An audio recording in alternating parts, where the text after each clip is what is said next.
नमस्कार, लोकमत राजस्थान में आप सभी का स्वागत है। मैं आपके साथ मोनिका राठौड़ा। ये रुक करेंगे आज की कुछ खास खबर की ओर।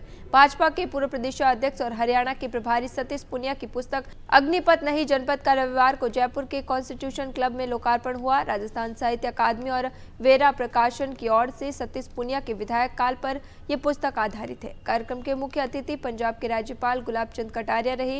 इसी दौरान यहाँ मुख्य अतिथि के तौर पर पूर्व नेता प्रतिपक्ष राजेंद्र राठौड़, मदन राठौड़, टीकाराम जूली और अन्य नेता मौजूद रहे। वही आज इस कार्यक्रम में कई लोगों का सम्मान भी हुआ। राजस्थानी भाषा साहित्य में डॉक्टर गजादान चारण का सम्मान किया गया। उन्होंने बताया कि ये सम्मान मेरे लिए गौरव की बात है।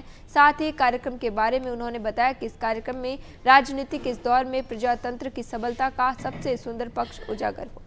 ये डॉक्टर सतीश पूनिया जी द्वारा लिखी गई पुस्तक जो अग्निपथ नहीं जनपथ इस नाम से जो पुस्तक लिखी गई, उस पुस्तक का विमोचन समारोह था।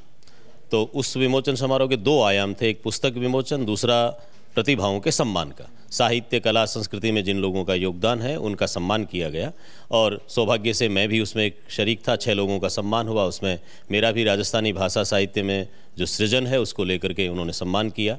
पुस्तक डॉक्टर सतीश जी पूनिया ने जो लिखी है, उनके विधायक काल के दौरान उनका जो अनुभव है उसको लेकर के उन्होंने पुस्तक लिखी। लेकिन पुस्तक का जो सबल पक्ष है वो ये है कि उसमें विधानसभा की कार्यवाही को लेकर सैद्धांतिक क्या क्या उसमें पक्ष हैं वो सब उजागर किए हैं। उसके बाद में उन्होंने 5 साल में खुद ने क्या क्या काम किए उन सबको उन्होंने उसमें उल्लेखित किया है।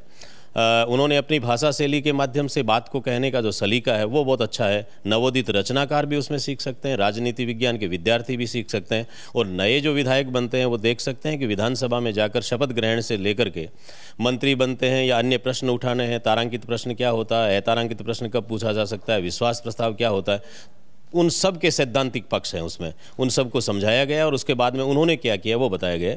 इसलिए बतौर एक एंकर के मैंने उस कार्यक्रम को जब संयोजित किया तो मुझे लगा कि राजनीति के इस दौर में प्रजातंत्र की सबलता का सबसे सुंदर पक्ष उजागर हुआ, क्योंकि उसमें नेता प्रतिपक्ष टीकाराम जी जूली भी बतौर विशेष अतिथि उसमें है, राज्यपाल महोदय महामहिम उसमें विराजमान है।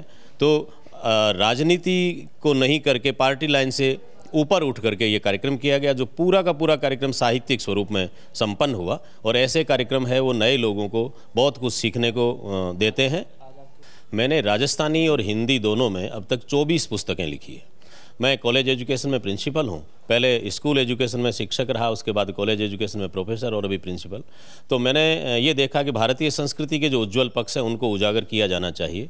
और राजस्थानी भाषा हमारी मातृभाषा है जिसका इतिहास 1000 साल से लंबा इतिहास है, लेकिन दुर्भाग्य से हमें मान्यता प्राप्त नहीं है, न स्टेट में है न केंद्र में है। लेकिन हम लोग प्रयास करते हैं कि उस भाषा के उस परंपरागत स्वरूप को हम बचा करके रखें, हमारी संस्कृति को। उस रूप में मैं पुस्तकें लिखता हूं और उसी को लेकर के आज मुझे सम्मान दिया गया। मैं इसके लिए बहुत प्रसन्न हूं कि मेरी सृजना को सामाजिक स्वीकृति मिली। मेरा डॉक्टर गजादान चारण है, मैं राजकीय कन्या महाविद्यालय लाडनू में प्रिंसिपल हूँ। Thank you. ऐसे ही तमाम खबरों के लिए बने रहिए लोकमत राजस्थान के साथ।